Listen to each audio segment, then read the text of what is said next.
უნდა დაუხაროთ, აი ბატონმა განცხადება გააკეთა და ჩვენ მონებმა თავი უნდა დაუხაროთ. ნუ ინერვიულებთ. ნახე, თქვენ იმდენი გაქვთ სანერვიულო, ისეთ მდგომარეობაში ხართ. ნუ ინერვიულებთ. ზოგიერთი ძალიან ემსგავსება უკვე საბჭოთა ბიუროკრატს, საბჭოთა პოლიტიკოს, საბჭოთა დიპლომატს და ზოგადად საბჭოთა ადამიანს. უნდა დროულად შეუშალოთ ხელი ევროკავშირის გასაბჭოებას. ოლიგარქის პარტიაში ეს პანიკა ერთი ევროპარლამენტარის განცხადებას მოჰყვა. გერმანელი დეპუტატის ერთმა ფრაზამ ოცნების რეჟიმი მაშინვე თავდასხმის რეჟიმზე გადაიყვანა. ოლიგარქს ფრანგული სანქციების ეშინია. ივანიშვილი საფრანგეთის მოქალაქეა და პარიზთან ახლოს მილიონობით ევროს ღირებულების ქონება გააჩნია. როდესაც ივანიშვილის ქონება საფრთხეშია, ქართული ოცნება მზად არის წავიდეს ყველაფერზე და საქართველოს მეგობრები კომუნისტებად შერაცხოს. არავის არ მივცემთ საშუალებას. ჩვენ ხო არ ვესხმით თავს ვიღაცას. ჩვენ ვართ თავდაცვის რეჟიმში. ვიცავთ ჩვენს ინტერესებს. კონკრეტული ყმაწვილი არის deep state-ის წარმომადგენელი. პირველ რიგში გაერკვეს ზოგადად ვინ არის და ვინ რითი ცხოვრობს, ასევე გადახედოს თავის წარსულს და ვის პოლიტიკას ატარებს და ვის წარმოადგენს დღეს.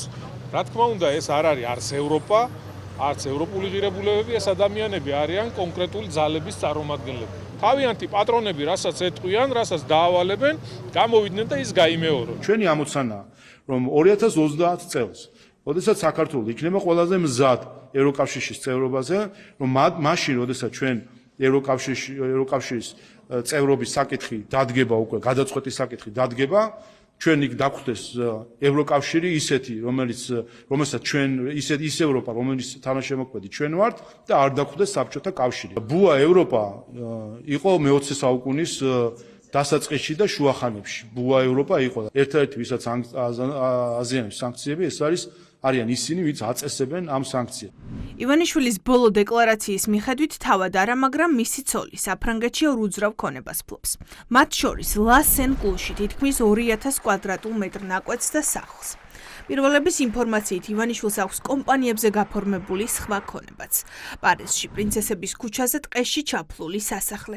შაბათის ეთერმა მოიპოვა დოკუმენტები ოლიგარქის ფრანგულ აქტივებზე, რომელთა კომპანიებზე გადაფორმებითაც სავარაუდოდ გადასახადებს არიდებს თავს.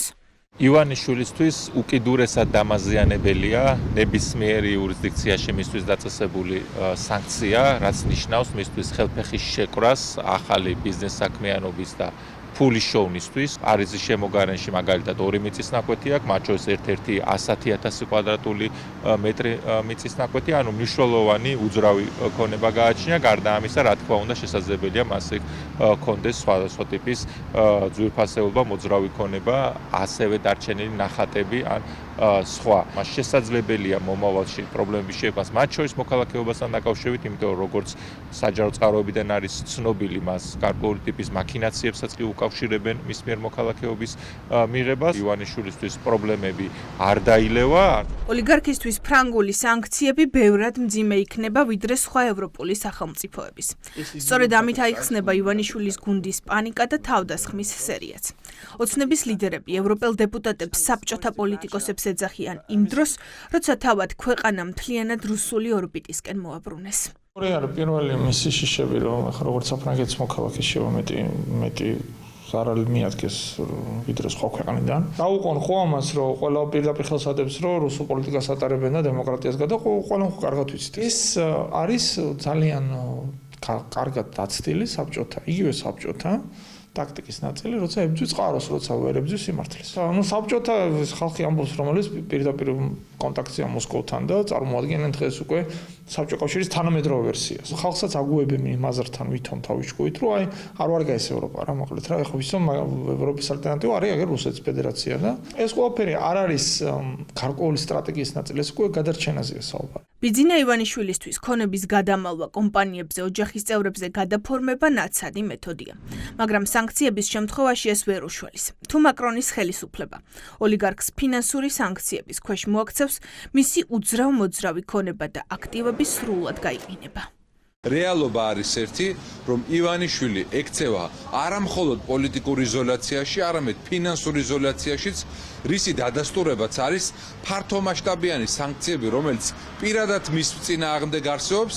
ახლა დაანონსებული არის კიდევ უფრო მეტად გაღრმავება ამ სანქციების, მათ შორის საფრანგეთის მხრიდან და ცხადია, ფრანგული სანქციები ივანიშვილისთვის ძალიან მტკივნეული შეიძლება იყოს. ბიძინა ივანიშვილის ქონება საქართველოშიც, საფრანგეთშიც, რუსეთშიც სადაც აქვს ამ ადამიანს ქონება, ყველგან მაქსიმალურად მალავს. მათი ბედი არის ივანიშვილზე დამოკიდებული. შესაბამისად, უნდათ, არ უნდათ, აინტერესებთ, არ აინტერესებთ, ყვირიან, იმიტომ რომ ბიძინა ივანიშვილი არის მათი პატრონი და ბიძინა ივანიშვილს რო რამე დაემართოს, ბიძინა ივანიშვილი რო დასანქცირდეს, ბიძინა ივანიშვილს რო საფრანგეთის მოქალაქეობა ჩამოართვან, ბიძინა ივანიშვილი წავა სხვა მოლაპარაკებებზე და ბიძინა ივანიშვილი რო მოლაპარაკებებზე წავა, ის გადაირჩენს თავის თავს, ხოლო ეს დანარჩენი მასა, რომელიც მის გარშემო ტრიალებს, ეს ადამიანები უბრალოდ ხო არ აინტერესებს. ოლიგარქს ისედაც უკვე დიდი დანაკარგები აქვს. ბლუმბერგის მონაცემებს თუ შევხედავთ, მან თებერვალში მოხსნილი რეკორდის შემდეგ ერთ თვეში დაახლოებით $1 მილიარდი დაკარგა.